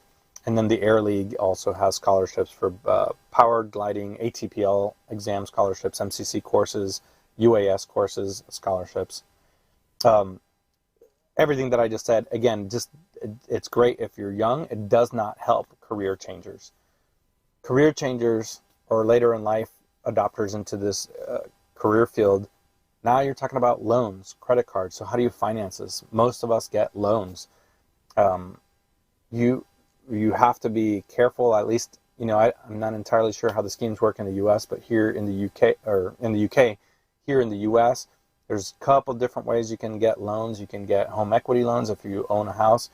You probably should stay away from secured loans, right? So, next thing you know, your flight school goes out of business and you lose all your money. And then now you have to give up your car to the, in a court settlement or something like that. But there's always family loans, right? You can just beg, borrow, and steal from your family and treat them like a bank in that you will repay them. Credit is an option. It is a way. It's not a way that any of us recommend. So, but it is entirely possible. one of the biggest challenges of putting flight training on credit is, again, if you get to a point where your flight school is no longer in business or you have to stop your flight training, you still owe the credit cards companies. So that's not necessarily the best way, but it is a way. Again, it's just hustling, trying to get out there so you can get to a point when you can start paying back your credit.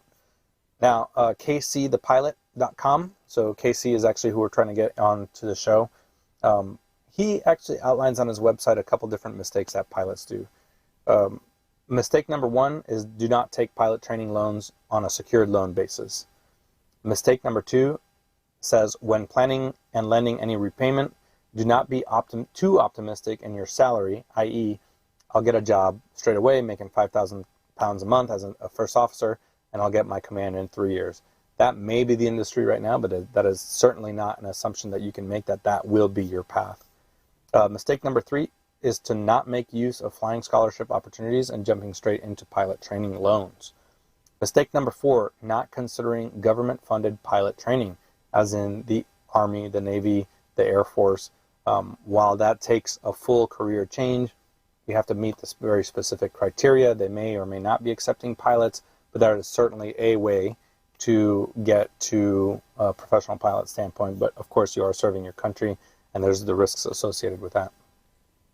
Mistake number five, being careful not to use 0% credit cards as a bank loan to become a pilot, because if your training gets delayed, that 0% interest rate is not forever. And next thing you know, you'll be hit with a 10, 15, 20% interest rate on all the things that you owed from the past year or 2 years even, and that suddenly becomes a pretty big bill that you may not be able to pay off. Mistake number six, not speaking to anyone if you get into financial difficulties from pilot training loans. Honesty is huge in this industry, and that includes highlighting challenges, personal challenges, both financially, personally, emotionally, physically. I think honesty is pretty important in this career field. And then mistake number seven is being in a rush to become a pilot. There are certainly other flying opportunities and possibilities, as I stated above. Again, I just wanted to talk about this feedback because it is really important. There are some serious challenges. There are some similarities between the challenges of getting into this career field here in the U.S. as well as in the U.K. as well as the rest of the world, Australia. They are not insurmountable challenges. There is always a way to get to yes. I think luck, hope, perseverance, dedication, and support from family go a long way. But hope and support from family just doesn't pay the bills. So again, I feel with this individual, I was in a hybrid approach where I had some things paid for, some things not paid for.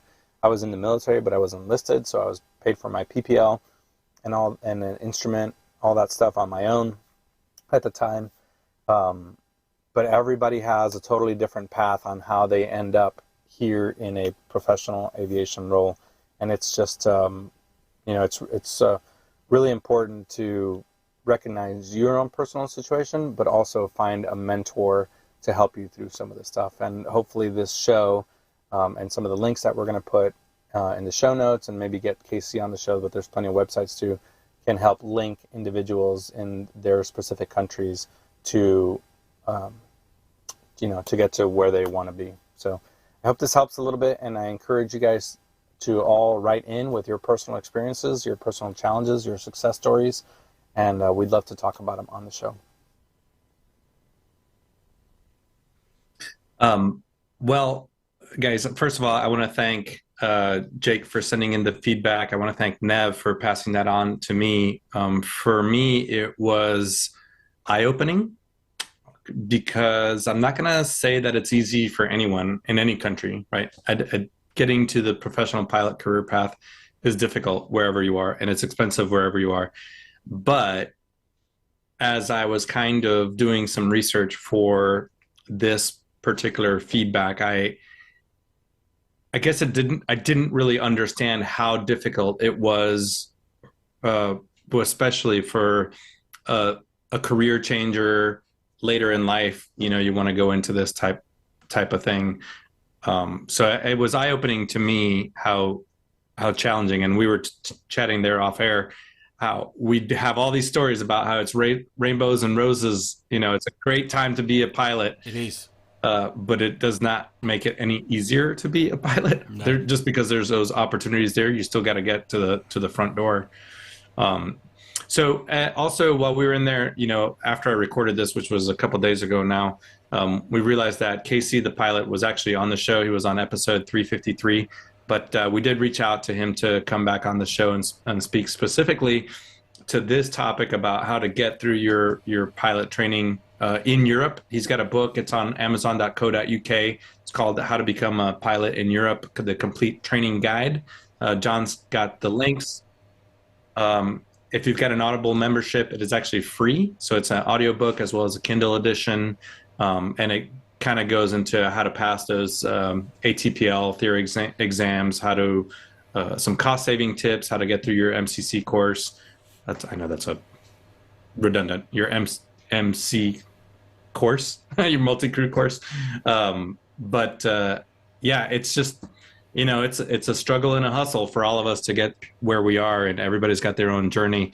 I'm really glad that Jake sent in the feedback, and I'm also really interested in hearing our other listeners' feedback on how they ended up. You can send in audio feedback, you can send in video feedback, you can send in written feedback, because I think as we're trying to push more people into this career field, it's important to understand everybody's different journeys, how they ended up. It'd be interesting to ask you, Armando, what is the difference between a modular course and an integrated one? Yeah, so I think from what I'm understanding, I think it's similar here in the US. If you were to start, so we have a school like ATP, right? ATP is just the name of the school, but it's a zero to hero type course. You pay, I don't even know what ATP is here in the US, but I think it's like 85 grand up front, and they guarantee you that they're going to take you from zero, so no private pilot, no flying experience, all the way up to being a flight instructor, CFII, an instrument instructor, and having enough hours to, through a partnership program, get to a regional airline. So that's, it's an all-inclusive. I think the modular model tends to be what we here in the US would be Part 61, which is basically just hodgepodging your training together. I've got enough money to get my PPL. Okay, then I'm going to fly for a little bit. Then I've got enough money to go do an instrument rating course. Then I've got enough money I've saved up, and now I can go do a commercial course. Now I work more, I have a life, I have a family. Now I can go buy block hours to get to the requisite flight time experience to get my ATP, which is, no joke, it's 1,500 hours here in the US. It's, I think, 250 in the UK. Don't quote me on that. It's significantly lower to get your ATP in your frozen ATPL, yeah. But here we have a restricted ATP, but that's for military pilots. And then we have a little bit of hours reduction if you've gone to a university that specializes in aviation. You get an aviation degree, but for the rest of us, it's 1,500 hours. So basically, the modular approach is I'm going to build money, save money, and do a chunk of it.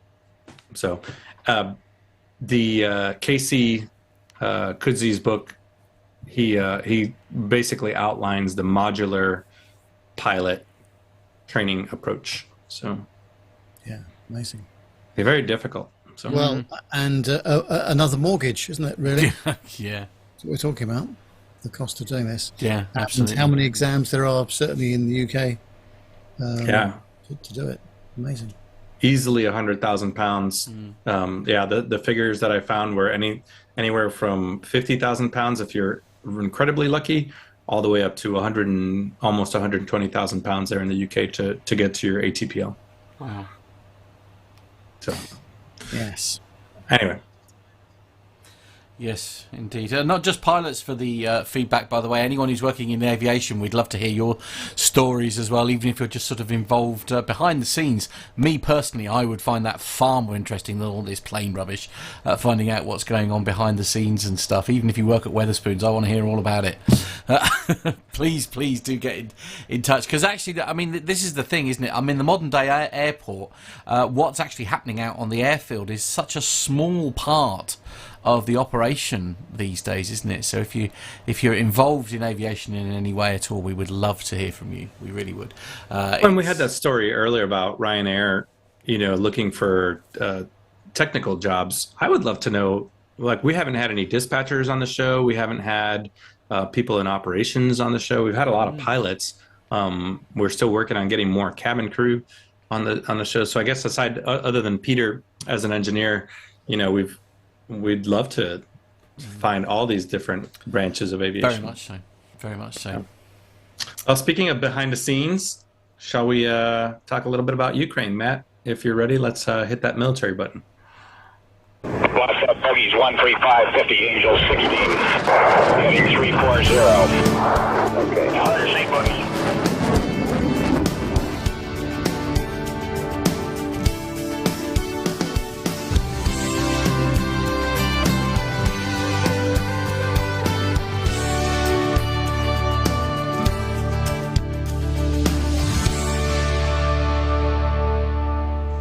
I love it. I think I just made the mistake of looking over at the chat room, and there's something about children and pints of scotch, something about not deserving puppies. So we're just going to jump into the military stuff.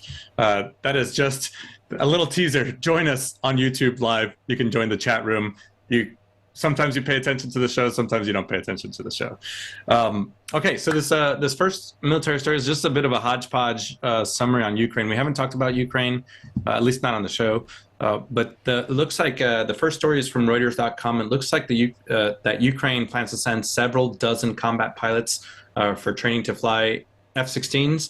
Ukrainian Air Force spokesman Yuri Inat said last Friday that Western allies are preparing the necessary training programs. Obviously, Ukraine's been waiting for this. For these news, right, for getting F-16s or something like it. They've launched their long-awaited counteroffensive.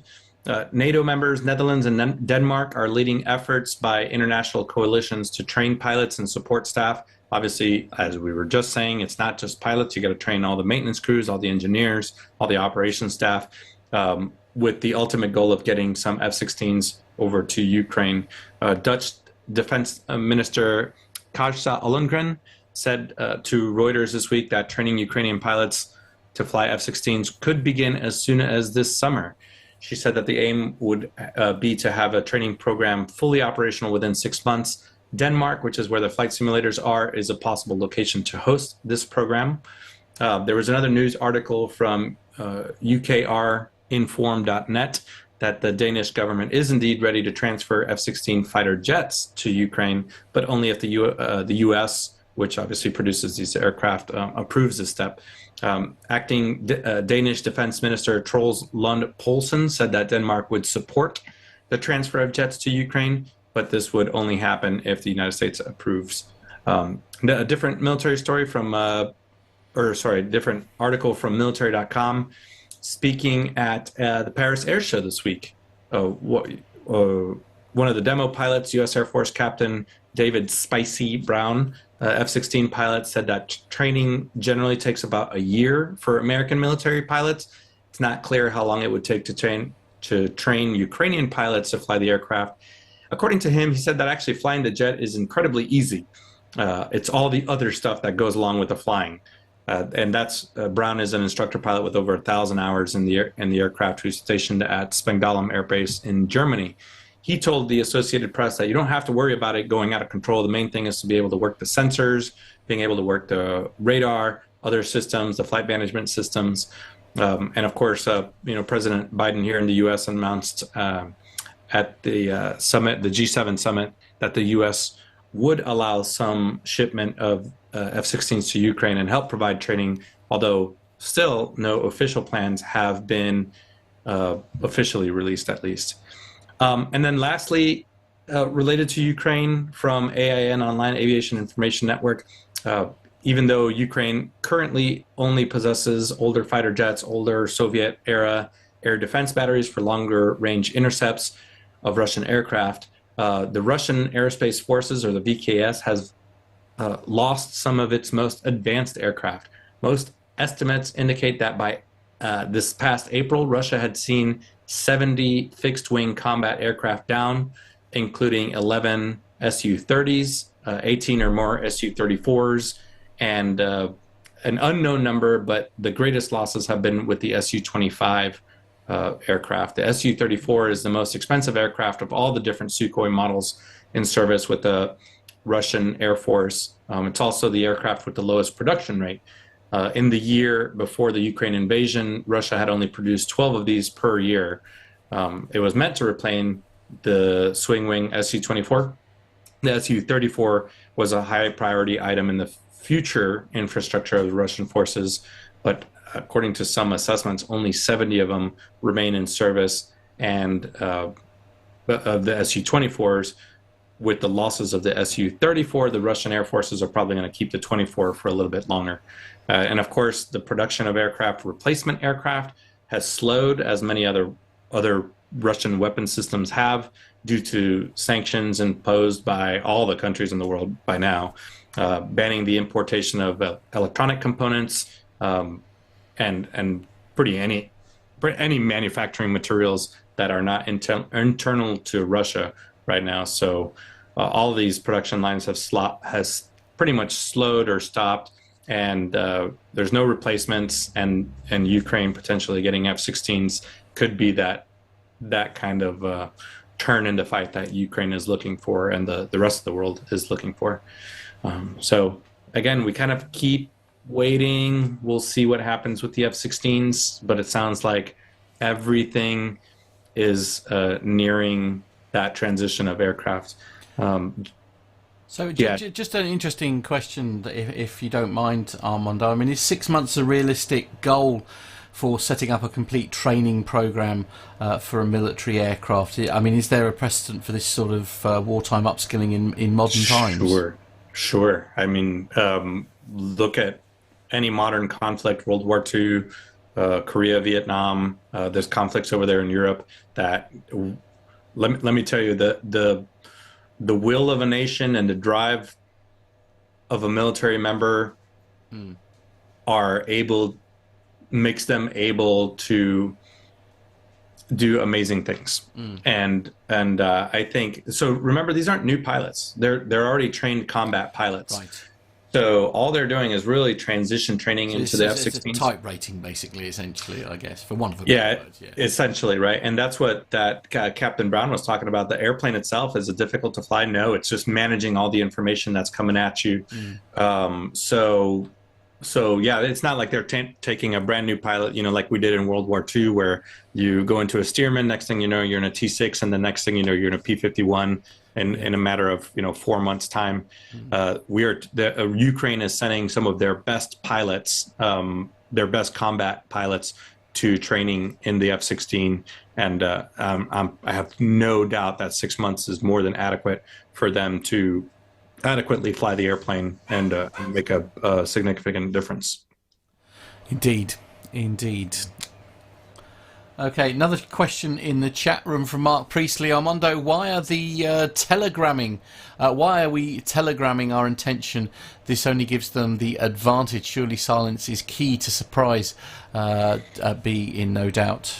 I think there's very little surprise in any of this conflict. So I think most information is well known. I think we here on the show are reporting something that's already been in the plans. By the time we're airing it out, it's probably old news anyways, as far as the military itself goes. But I guarantee you that these conversations have been happening for a long time, and I don't know that Russia would be surprised when this actually happens. Now, the actual transfer of aircraft into the country, I bet you that's probably going to be a pretty well-guarded secret until the day it happens. And then, with social media and the modern media coverage of conflicts like this, Yeah. then we'll know. They'll know. We'll know. Everybody will know. Yeah. So, Yeah. Indeed. Okay, so we'll move on to the next story then, if we may, Armando, and I'll take this one. It's airandspaceforces.com is the website, and the headline is KC-135s pull off monumental air bridge to get scores of aircraft to exercise in Europe. Air Defender 23, the German-led exercise, air exercise that is the largest in NATO's history, kicked off on the 12th of June with roughly 100 of the 250 participating aircraft coming from Air International Guard units across the US, and just getting all of those USAF planes across the Atlantic Ocean presented quite the unique challenge. Many of the US aircraft participating in Air Defender fighters are like the F-35, the F-15, the F-16 and the A-10, which often do not have enough gas to cross an ocean on their own. That meant units like 128th Air Refueling Wing of the Wisconsin Air National Guard had to step in with its KC-135s to ensure the aircraft can keep flying without having to land. Air Defender will test that integration through a fictional scenario in which an alliance of Eastern European countries invades Germany, triggering an international response to put back the imaginary belligerents. The exercise has been in the making since before Russia launched a full-scale invasion of the Ukraine in 2022, but officials hope it could send a strong message of NATO air power and solidarity as the conflict rages on. NATO's largest air combat exercise ever has now got underway. The largest air combat exercise in NATO's history, Air Defender 2023, officially got underway yesterday, bringing together 25 nations and NATO. The exercise features a strong US military presence with the US Air National Guard providing nearly half of the aircraft involved. AD-23, which seeks to test the joint responsiveness of Allied air forces in a crisis situation. The Bundeswehr indicates comes as Russia's all-out war with Ukraine has left the issue of European security of paramount importance to the US and allies. AD-23 is scheduled to take place between June 12th up to the 23rd. Germany, which has been largely responsible for organising the event, has planned AD-23 since 2018. In all, almost 10,000 personnel and more than 250 aircraft from across the participating countries, including Germany, the US, the UK, France and Japan, are all involved. The more than 250 Allied aircraft of various kinds involved in AD-23, including various fighters, transports and tankers, are stationed at 6 locations across Germany, with the air exercises being carried out mainly over 3 areas of airspace connected to Schwelslig, Hon, in Wundorf and Lechfeld.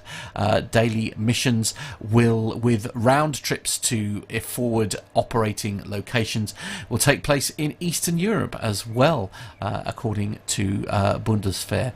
Upwards of 60 aircraft from Germany are taking part in the exercise, while the largest cohort of aircraft, around 100 of them, comes from the US. The ANG has sent the majority of those 100 aircraft to Germany alongside approximately 2,600 airmen from 42 states. ANG units began arriving in Germany earlier in June for AD-23. Various training missions began involving aircraft with different participating nations. The F/A-18 Hornets of the Finnish Air Force began training missions with the Luftwaffe Typhoons. For example, Finland, which only recently joined NATO on the 4th of April, has deployed 4 of those aircraft for AD-23. I'll go back to Mark's comment in the chat room about telegraphing intentions. That's what, there you go. This is an exercise like this with 60 aircraft or 100 aircraft and 20 allied countries. That's telegramming something to Russia, letting them know, hey, by the way, all of us are standing together. When you have B-1s flying with Typhoons and it's a subtle way of saying, just saying, Yeah. Jonathan Warner, I thought you had actually taken most of those pictures. I thought you I had assume so. Yeah, hitched a ride on a tanker somewhere. Oh, can you imagine? He would be beside himself if that was... yeah. Dirk S. is saying Jagel was absolutely crowded. It was at Spangdahlem. Spangdahlem, yeah. And it was really nice, Dirk is saying. So yeah, I'm sure these guys are getting some great pictures. Yeah, I bet. It sounds like an amazing exercise. It's nice to see them sort of like all getting together, isn't it? To just sort of see how it all... Or, you know, sort of just the comms and stuff. I forgive my naivety on this one, Armando. I mean, do they use I guess the common language is English, is it? It's usually English, yeah.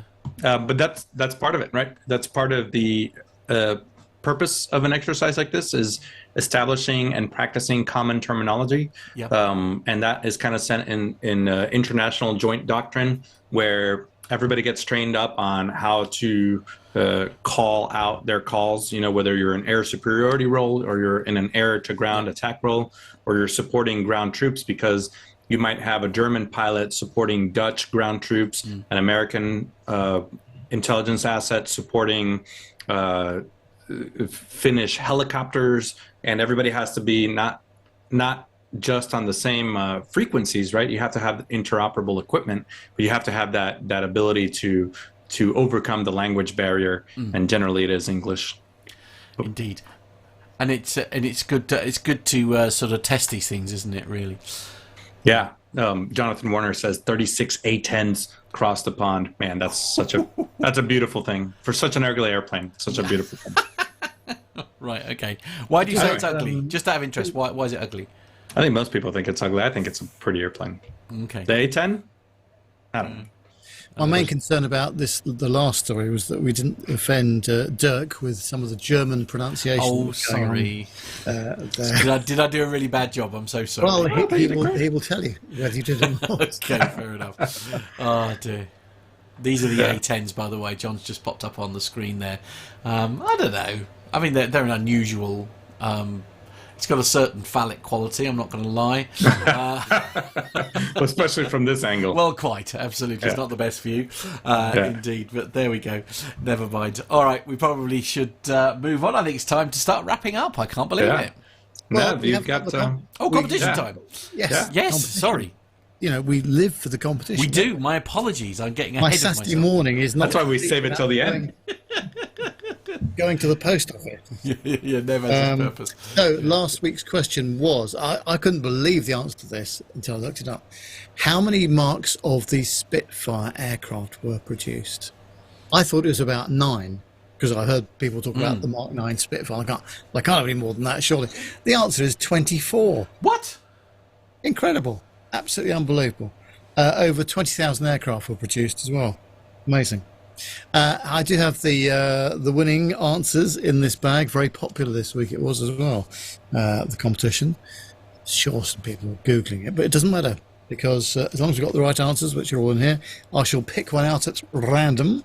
And let's have a look. Oh, it's our good friend Arnie Carlson. Nice. And I'll just open that up so you can see it. There we go.